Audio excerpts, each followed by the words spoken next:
In the day's other headlines, the U.S. military's top leaders warned it will take sharply higher defense spending to head off a conflict with China. The Pentagon budget request totals more than $840 billion. That includes $9 billion for the Pacific, up 40% from last year. At a House hearing, General Mark Milley said the budget prepares the nation to meet China's challenge and to deter it. The People's Republic of China's actions are moving it down the path towards confrontation and potential conflict with its neighbors, and possibly the United States. But again, I say, war with China is neither inevitable nor imminent. Milley also said the U.S. military is recovering from years of war in Iraq and Afghanistan, and that overall readiness is the best in many years.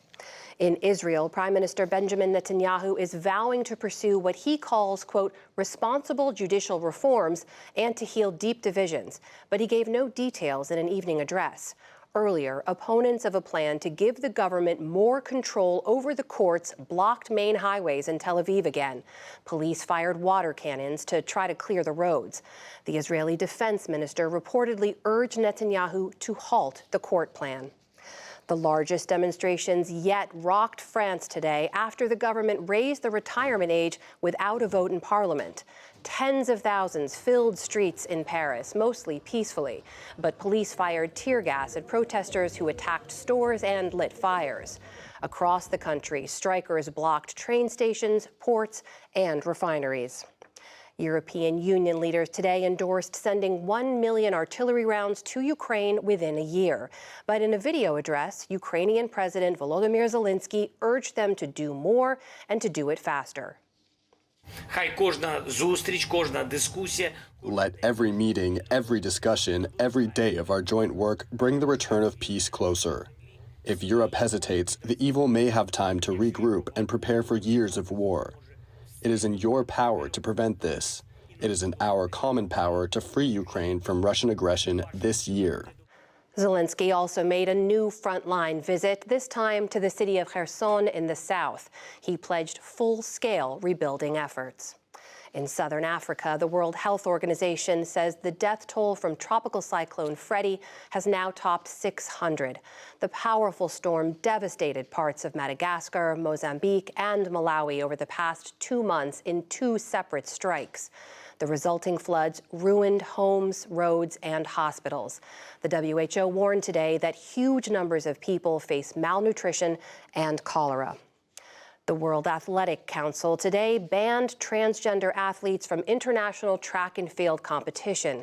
It applies to athletes who transition from male to female and have gone through male puberty. International swimming has a similar ban. Also today, Georgia became the 4th state to ban most gender-affirming surgeries and hormone therapies for transgender youth under the age of 18. A prosecutor in New York has rebuffed congressional Republicans seeking information on a hush money probe of former President Trump. In a letter, the Manhattan District Attorney's Office said, quote, Donald Trump created a false expectation that he would be arrested, and his lawyers reportedly urged you to intervene. The letter charged the Republican request violates state sovereignty.